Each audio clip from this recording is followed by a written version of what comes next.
ভারতের একটি পক্ষ বাংলাদেশের বিরুদ্ধে যুদ্ধ ঘোষণা করার জন্য পরিকল্পনা করছে। ভারতকে স্পষ্ট ভাষায় এই বাংলাদেশের কাছে ক্ষমা চাইতে হবে। বাংলাদেশ তোমাদের বগলের তলায় নাকি তোমাদের হৃৎপিণ্ডে, এটা গভীরভাবে ভালো করে চিন্তা করে দেখো। তারা কম্পেয়ার করছে যুদ্ধ লাগলে কার সমরাস্ত্র কত আছে, কার সৈন্য কত আছে, এ সমস্ত বিষয়। এগুলো কেন এখন আলোচনায় আসবে? তার মানে ভারতের একটি পক্ষ বাংলাদেশের বিরুদ্ধে যুদ্ধ ঘোষণা করার জন্য পরিকল্পনা করছে। আমরা পরিষ্কার বলতে চাই, বাংলাদেশ ভারতের কোন অপরাধীদেরকে জায়গা দেয় না।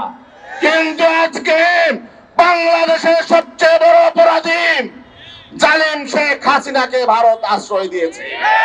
ভারত অপরাধী, তারা তাদের অপরাধ ঢাকার জন্য এখন বিভিন্ন নাটক সাজাচ্ছে। ভারত শেখ হাসিনাকে আশ্রয় দিয়ে তারা আন্তর্জাতিক আইন লঙ্ঘন করেছে, মানবাধিকার লঙ্ঘন করেছে। বাংলাদেশের একজন জঘন্য খুনিকে তারা আশ্রয় দিয়েছে। আবার বাংলাদেশে একজন দেশদ্রোহী চিন্ময় দাস একজন দেশদ্রোহী অপরাধী বাংলাদেশের আইনে তাকে গ্রেফতার করা হয়েছে। বাংলাদেশের আদালতে তার নামে দেশদ্রোহিতার মামলা আছে। সেই মামলা কাঁধে নিয়ে সে সারা দেশে উস্কানিমূলক বক্তব্য দিতেছিল। তাকে তো এমনিতেই গ্রেফতার করা হয় নাই, সে তো আইনকে অমান্য করেছে, অশ্রদ্ধা করেছে। তার মানে বাংলাদেশের আইন আদালতকে তোয়াক্কা করে নাই, মানে সে জানে তার পেছনে ভারত আছে। এজন্যই সে বাংলাদেশের আইনকে তোয়াক্কা করে নাই। সে রাষ্ট্রদ্রোহিতার মামলা কাঁধে নিয়ে গোটা বাংলাদেশে সে গণসমাবেশ করেছে, বাংলাদেশের সংখ্যালঘুদেরকে উস্কানি দিয়েছে এবং বাংলাদেশকে একটি সাম্প্রদায়িক সংঘাতের ক্ষেত্র তৈরি করতে চেয়েছে। এলো ভিশন মুশকিল আসান অফার। যে কোনো ব্র্যান্ডের পুরনো ফ্রিজ নিয়ে চলে আসুন ভিশন শোরুমে আর নিয়ে যান নতুন ভিশন ফ্রিজ 20% পর্যন্ত ছাড়। আমরা জানি চিন্ময় দাস সে কোনো সাধারণ মানুষ নয়, যার পেছনে গোটা ভারত আছে।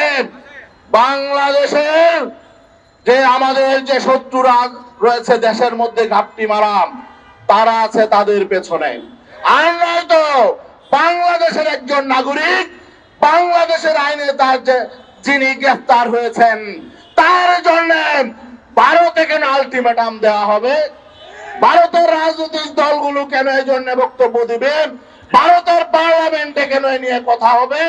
আমরা পরিষ্কার বলতে চাই, বাংলাদেশ, আপনারা মনে করবেন না বাংলাদেশকে নিয়ে ভারতের কোন রাজনীতিক বলছে বাংলাদেশ নাকি তাদের বগলের তলায়। বাংলাদেশ তোমাদের বগলের তলায় নাকি তোমাদের হৃৎপিণ্ডে, এটা গভীরভাবে ভালো করে চিন্তা করে দেখো। আমরা পায়ে পড়ে কারোর সাথে সংঘাত তৈরি করতে চাই না। আমরা অসীম ধৈর্যের পরিচয় দিয়েছি। তোমরা আমাদের একজন সরকারি উকিলকে, আইনজীবীকে তোমরা হত্যা করেছো। তোমরা ভেবেছিলা এই উস্কানি দিলে সারা দেশে মুসলমানরা হিন্দুদের উপর আক্রমণ করবে না। কেউ বাংলাদেশের মুসলমানরা সভ্য, তোমাদের মতো অসভ্য নয়। গত 15 বছর ধরে তারা এই বাংলাদেশটাকে বিনামূল্যে গিলে খেতে চেয়েছিল, আর তাদের মুখে গ্রাস করে দিয়েছিল পতিত সরকার। এখন সেই গ্রাস মুখের থেকে সরে যাওয়ার কারণে ঠেলে গেছে এবং পায়ের উপরে পাড়া দিয়ে সংঘাত সৃষ্টির চেষ্টা করছে।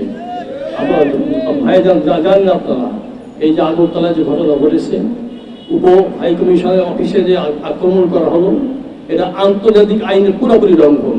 শুধু তাই না, ভিয়েনা কনভেনশনের 161টি ধারার পুরোপুরি লঙ্ঘন। এইবার বারবার করে লঙ্ঘন করে তারা কি প্রমাণ করতে চায়? তারা বারবার করে একটা যুদ্ধ বাঁধাতে চায়।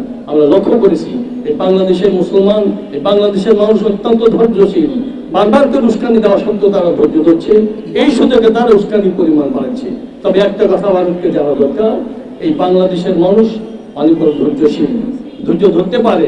কিন্তু একবার যদি জালেমদের বিরুদ্ধে ফুসকে ওঠে, তখন কিন্তু জালেম আর টিকে থাকতে পারে না। এই বাংলাদেশের সঙ্গে যারা বিশ্বাসঘাতকতা করেছে, এই বাংলাদেশের ক্ষতি করার চেষ্টা করেছেন, সবাই বিতাড়িত হয়েছেন। আর তোমরা এটা মনে রেখে সামনে অগ্রসর হবে, কারণ তোমরা যতই এই বাংলাদেশকে গিলে ফেলার চেষ্টা করো, এই বাংলাদেশের মানুষ কিন্তু ঘুমিয়ে নাই, তারা কিন্তু সজাগ হয়ে যাচ্ছে। এই জন্যে যে ঘটনা ঘটিয়েছে আমরা তীব্র নিন্দা জানাই। বিশেষ করে বাংলাদেশ সরকারকে বলতে চাই, অন্তর্বর্তীকালীন সরকার বলতে চাই, ওরা যদি আমাদের হাই কমিশনারদেরকে নিরাপত্তা দিতে ব্যর্থ হয়, আমরা প্রত্যাহার করে নিয়ে আসুন। আর ভারতকে স্পষ্ট ভাষায় এই বাংলাদেশ কাছে ক্ষমা চাইতে হবে। আর হ্যাঁ, ভারতের রক্ষা নাই, শেষ নাই। আমরা কিন্তু আর ধৈর্য ধরতে পারতেছিলাম। বাংলাদেশ নিয়ে সিনেমি খেলা আমরা দেখতে চাই না। আজানের সময় হয়ে গেছে, এখন মিছিল শুরু হবে। আপনাকে ধন্যবাদ জানাই। আগামীতে যে কোনো আহ্বান আসলে আপনারা সাড়া দিবেন, এই আশাবাদ ব্যক্ত করে আলোচনা শেষ করছি। আসসালামু আলাইকুম।